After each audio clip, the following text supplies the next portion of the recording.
Hey, okay, it's working. Hi everybody. Uh, I'm very glad to see some new faces here, and I'm also happy for the old faces. Today we are going to talk about my struggle with templating. I'm talking about HTML templates with Kotlin, and after spending countless hours on this topic, I had this idea that what I've learned might be useful for others as well. So who have used Kotlin on the server? Yeah, and who tried KOTLINX.HTML?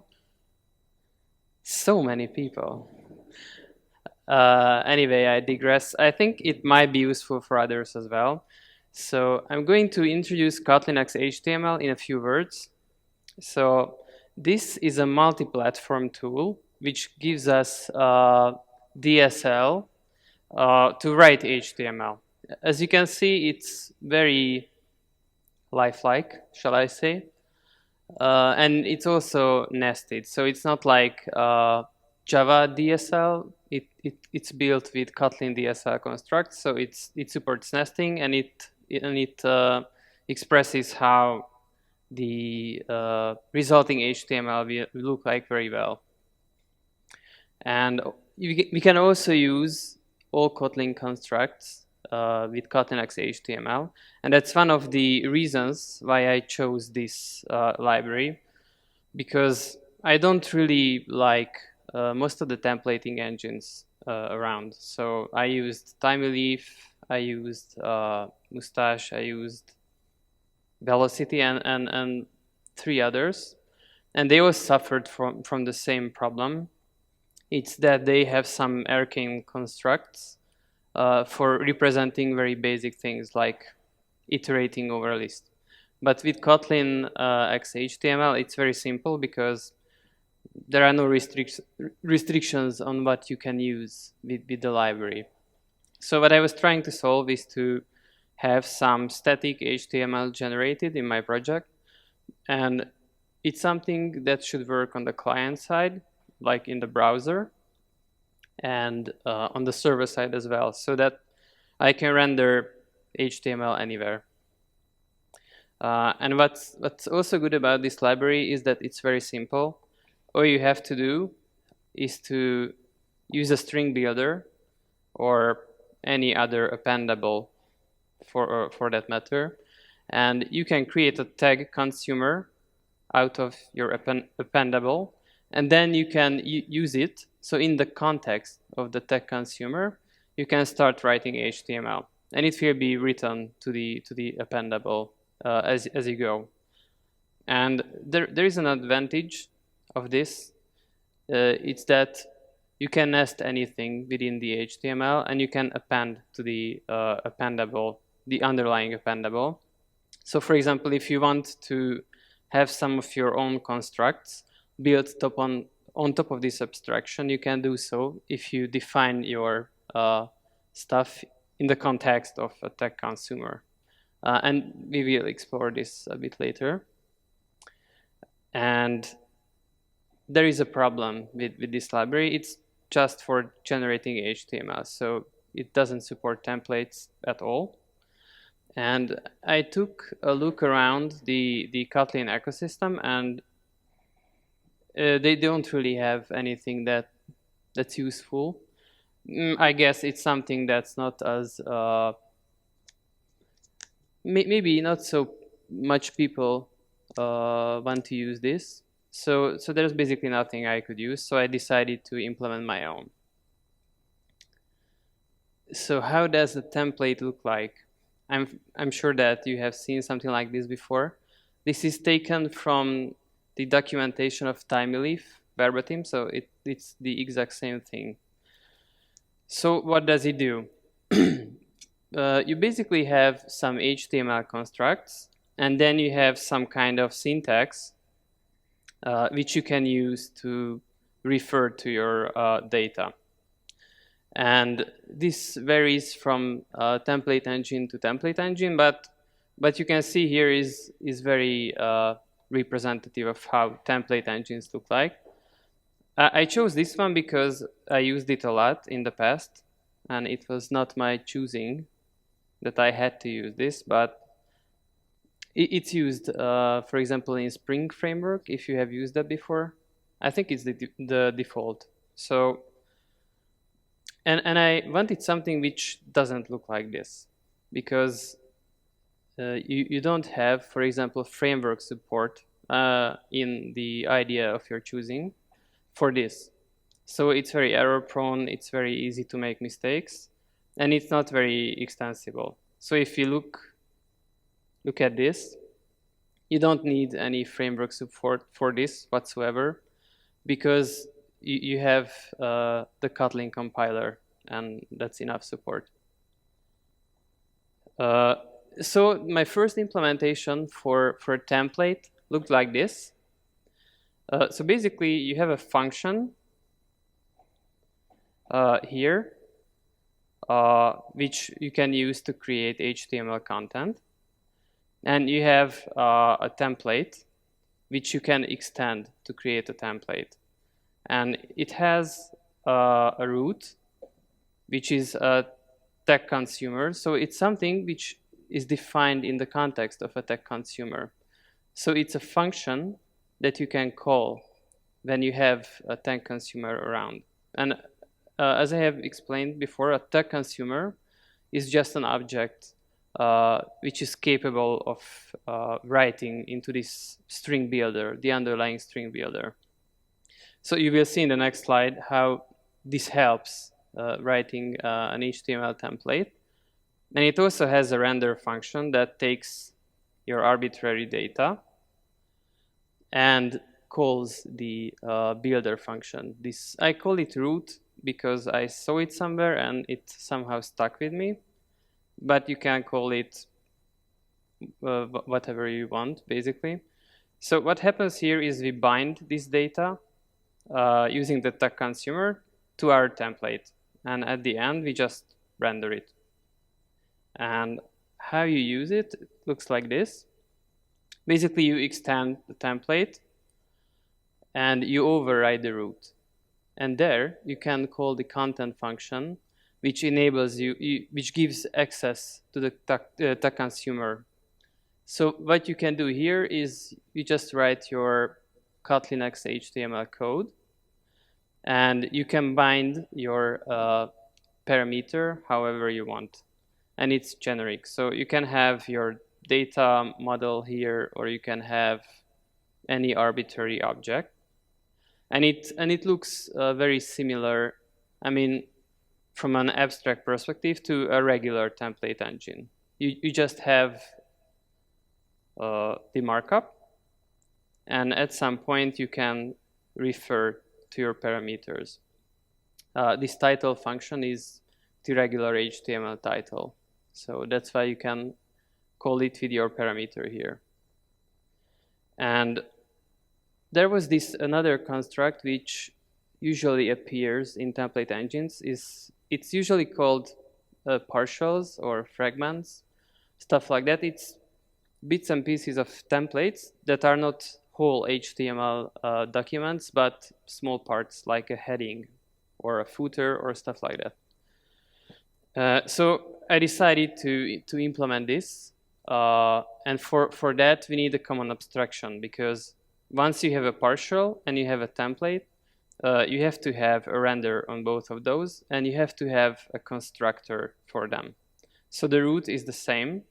It's just a function that can be called with the parameter, which can be an arbitrary data structure. This is what you override, and the render does the same. And the implementation for the partial, it's very simple. It does nothing else. And you have a template which can include other includables. And it's very straightforward so far, right? And if you want to create an actual partial, it looks like this. It's basically the same. You just extend another class. It's the partial. And for your template, you can use the include function. and you basically pass what you want to include. In this case, it's the header, and you also pass the parameters. So with this, we already have something that supports what most template engines support. So you can have partials to include into your template, but you don't have layouts. Is anybody familiar with the concept of a layout?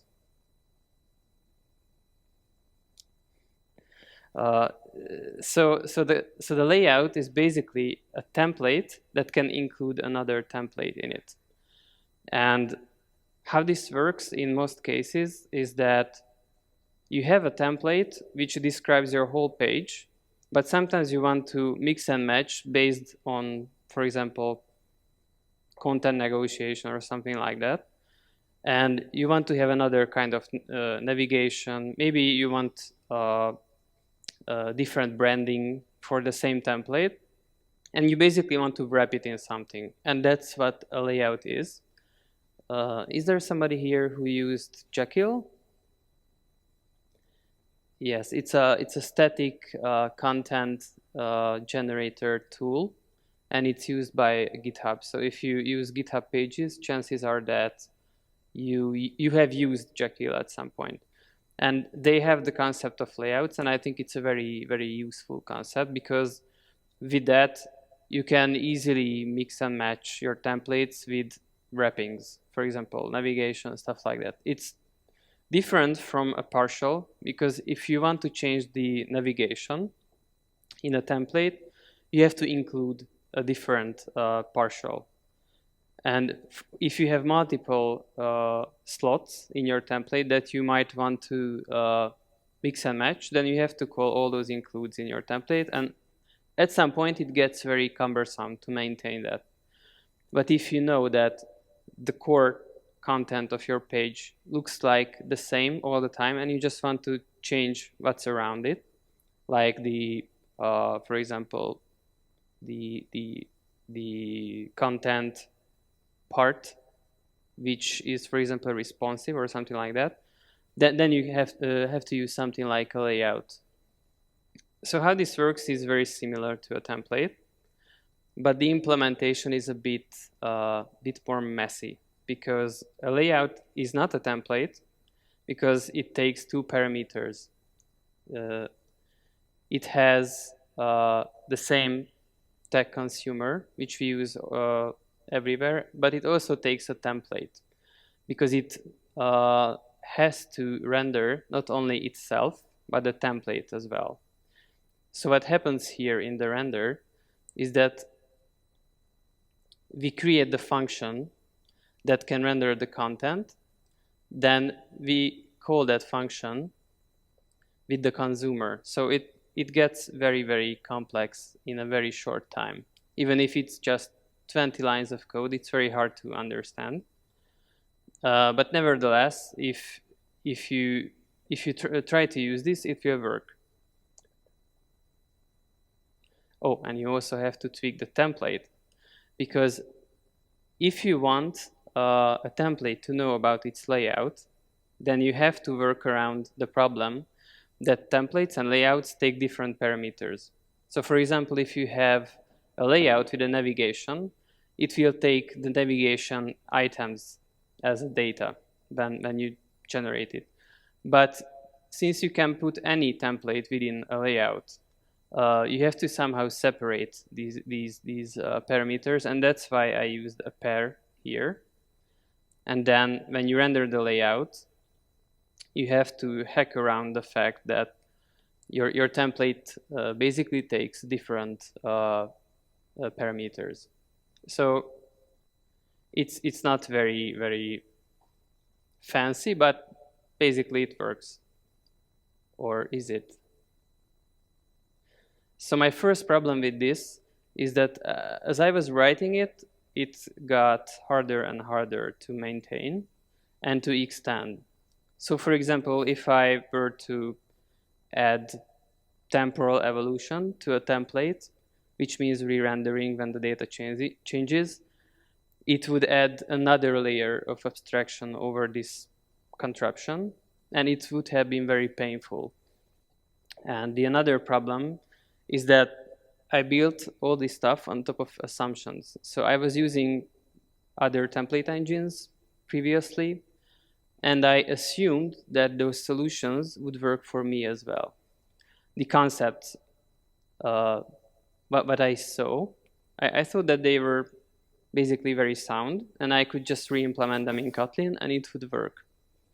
And apart from that, I also realized that I might not need classes at all, because with this implementation, I had these very weird feelings that I have a render method and I have an include method, but I was not sure where to implement all those methods. They just doesn't belong.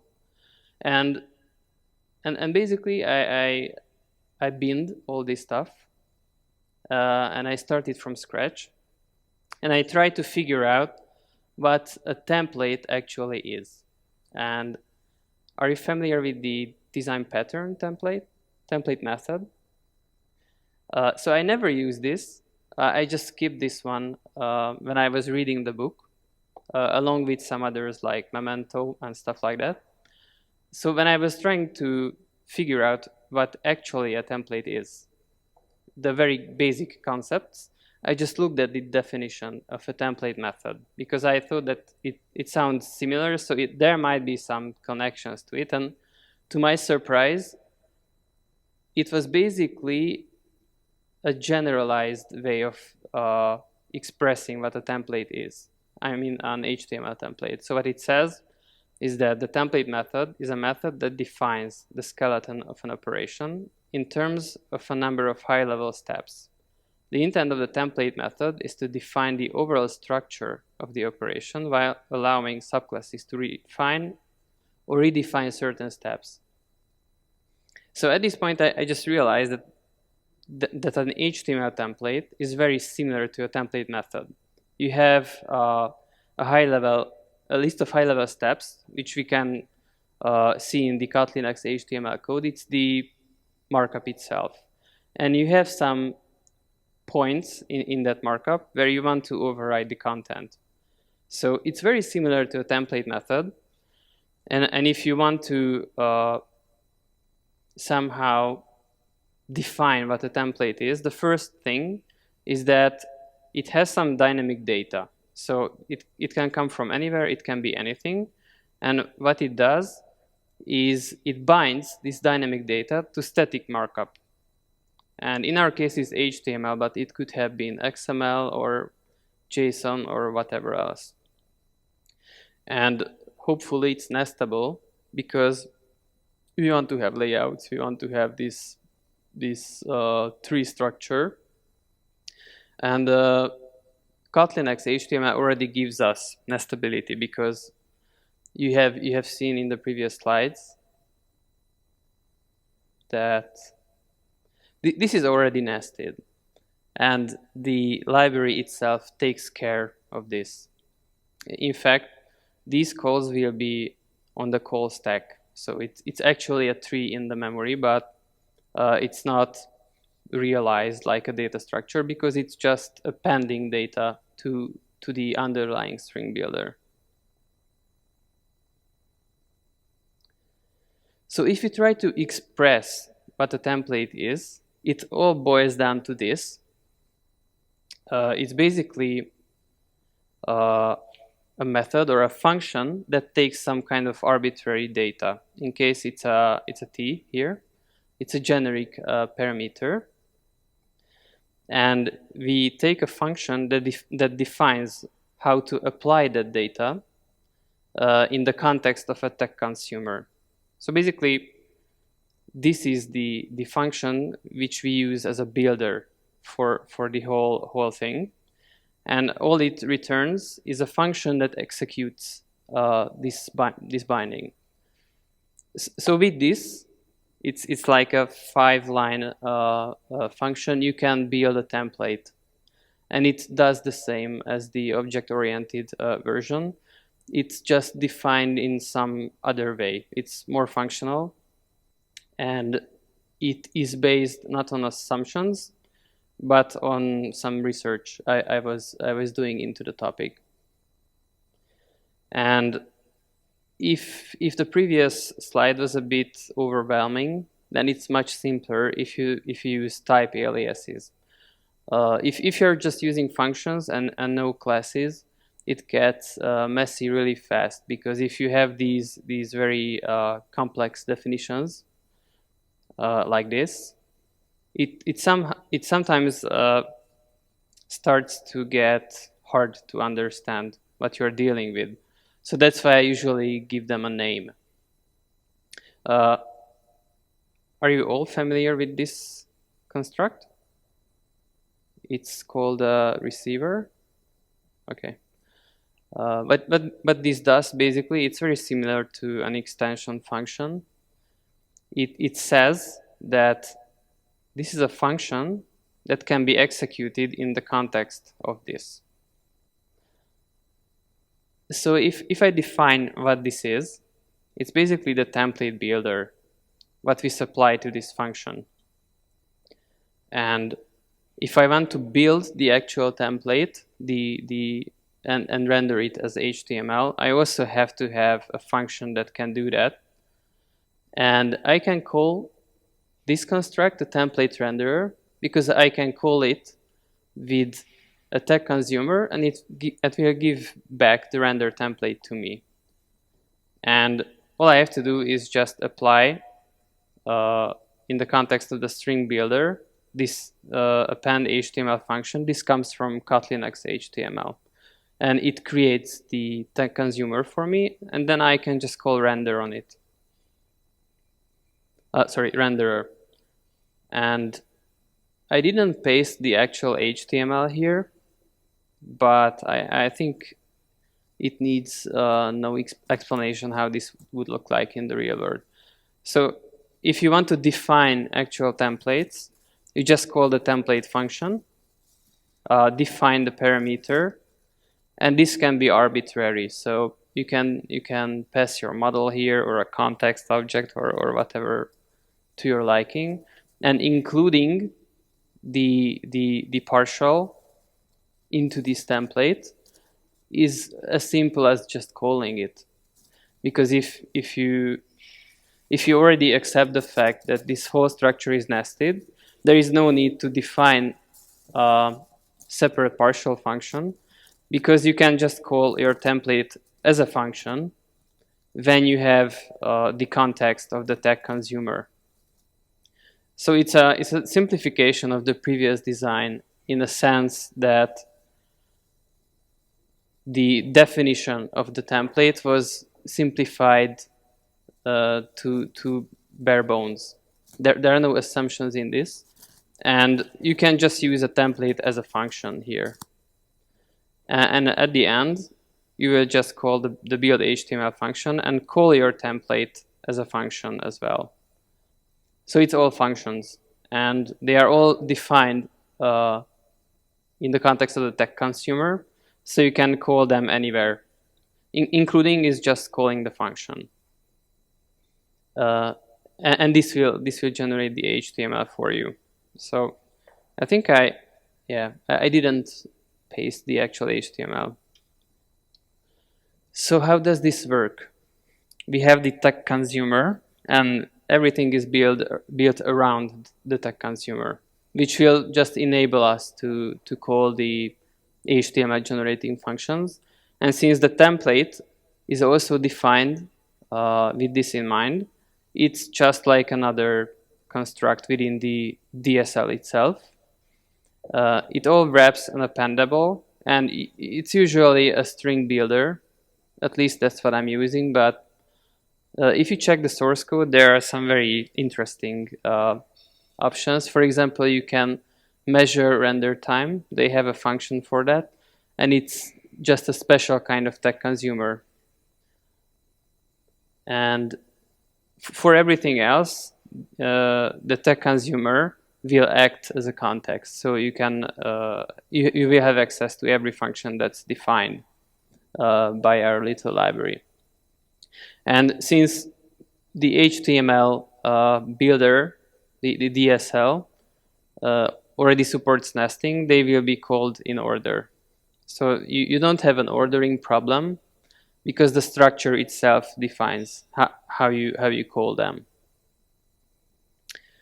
And you pass your parameters to the build HTML function. And with this, you can have a very simple way of doing templates. And the layouts are a bit more complex because you have this reversal of the dependencies. At least in the previous example, the template itself knew about the layout. And this led to this very funky code, which was very hard to understand. And I recently started using React. Anybody here with React knowledge? So React is a front-end library which is very similar to this. And I realized that what I was doing is re-implementing parts of React. So nothing new under the sun.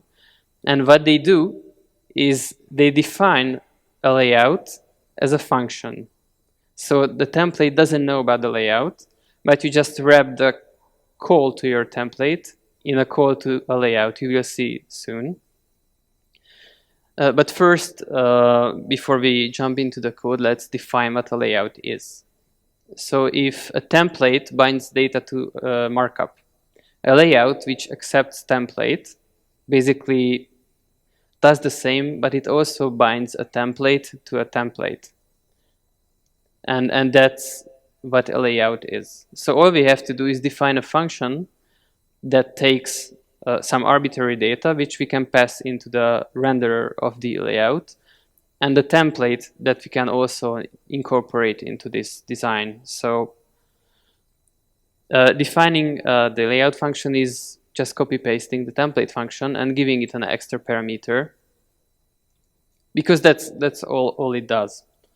The difference is that it takes a layout builder, which is a function that's very similar to template builder, but it takes data and it takes a template renderer.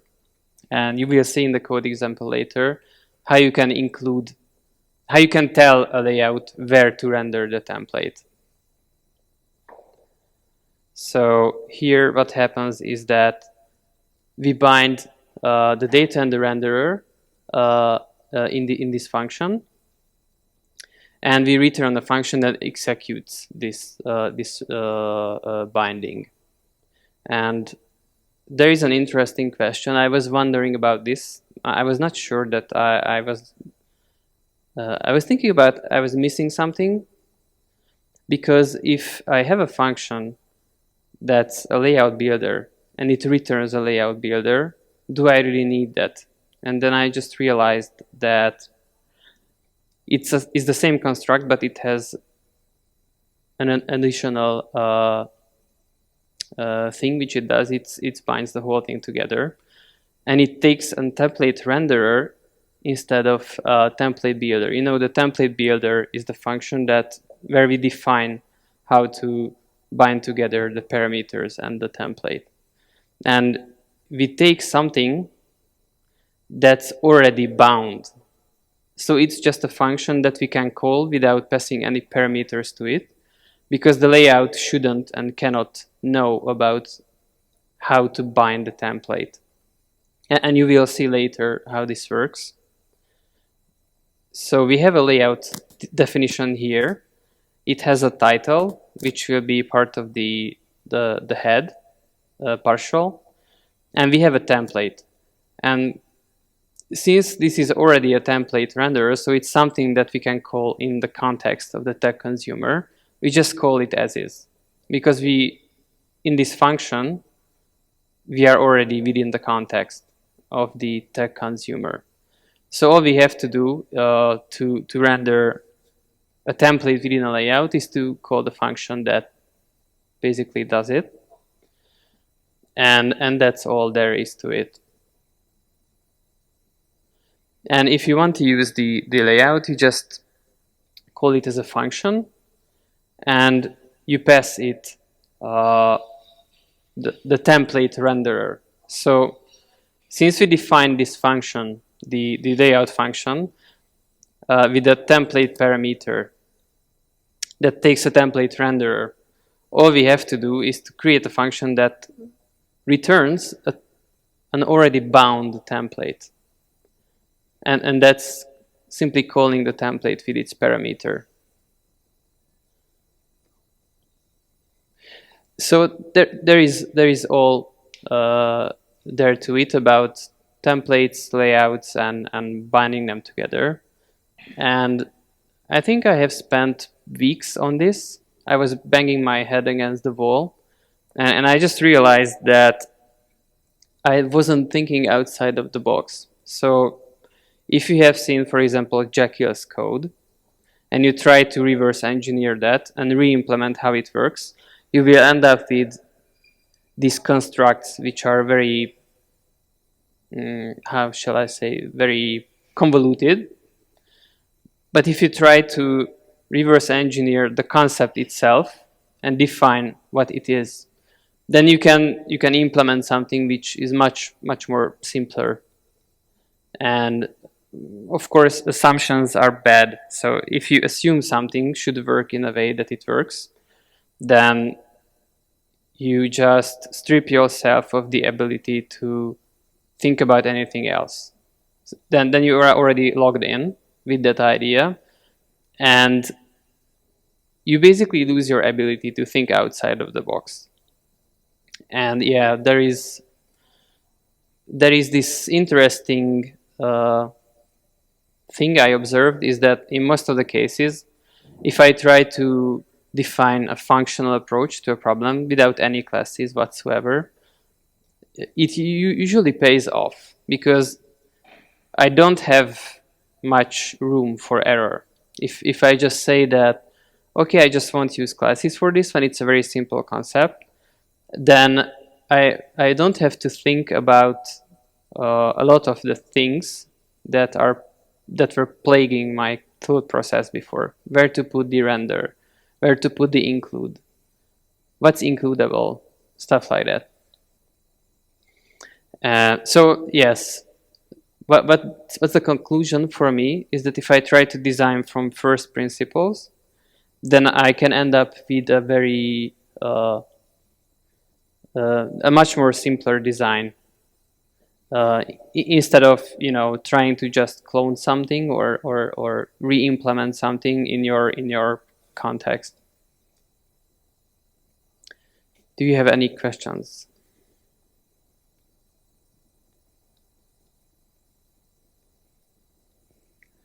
Then thank you for having me.